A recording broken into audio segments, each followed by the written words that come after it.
ostati. Hoću samo malo sreće, samo malo ljubavi.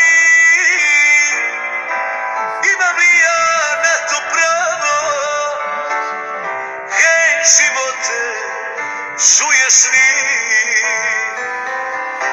Hoću samo malo sreće, samo malo ljubavi. Imam li ja na to pravo?